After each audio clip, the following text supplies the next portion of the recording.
All right, this is just a review of period and amplitude, just to help you out with some of this stuff. And just recall that the standard form for a sine curve is y equals a times sine of bx. This is no shift right or left. And then y equals a equals cosine b of x, where the amplitude, the distance from the midline to the highest or lowest point, distance is always positive, absolute value of a. And the period, the time it takes to finish one complete cycle or circle, is 2 pi divided by b. So my first example here, my amplitude, again, is the absolute value of the coefficient. Now, a long time ago, we learned that number in front is a stretch or compression. So this is a stretch, but it's also a reflection. That's what the negative is. But the amplitude is just 3, which means, again, the distance from the midline to the highest point, or the maximum, or distance from the midline to the minimum point. And the period, again, the formula 2 pi divided by the absolute value of b. So that would just be 2 pi over 2, which is pi. That means I'd finish one complete cycle by the time I reached pi on the x-axis. This one, it's a cosine curve. Doesn't matter if it's sine or cosine when you're asking for amplitude or period. The amplitude, again, is the absolute value of that coefficient of the cosine, so this one would be 1/2.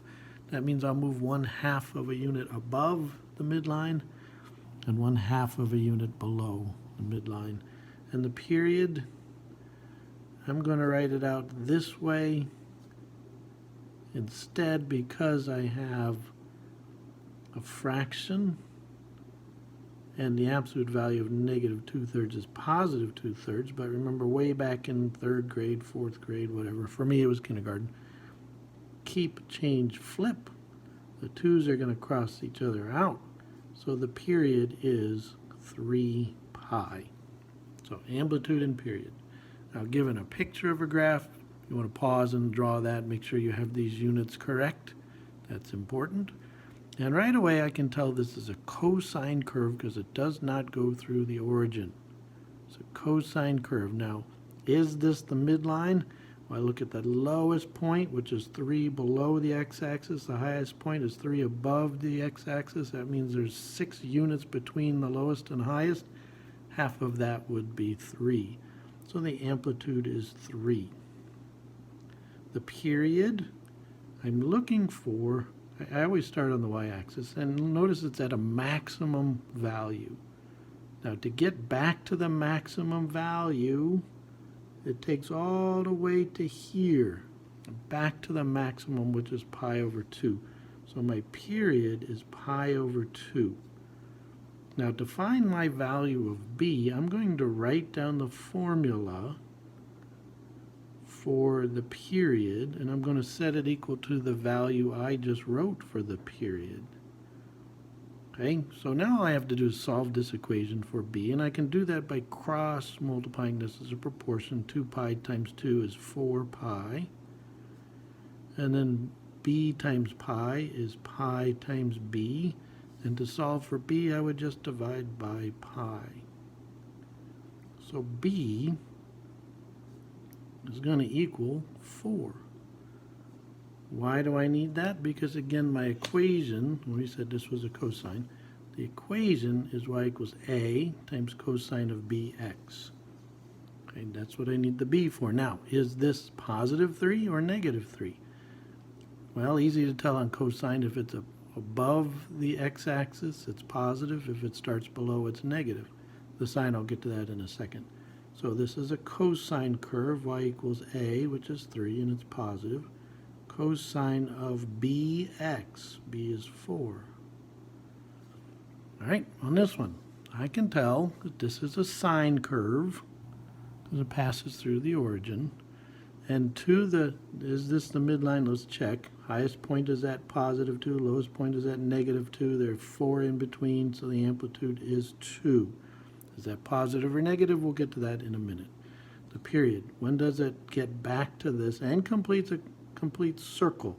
This is only half of a circle. So even though it's back to 0, the period's not 2 pi. When I get back to that 0, and here's another thing, notice in this it's going, at this point it's going down, at this point it's going up. It's not the same direction. At this point it's going down. That's why I stop here and I notice I'm at 4 pi. Okay, so I take my formula for period, 2 pi divided by b.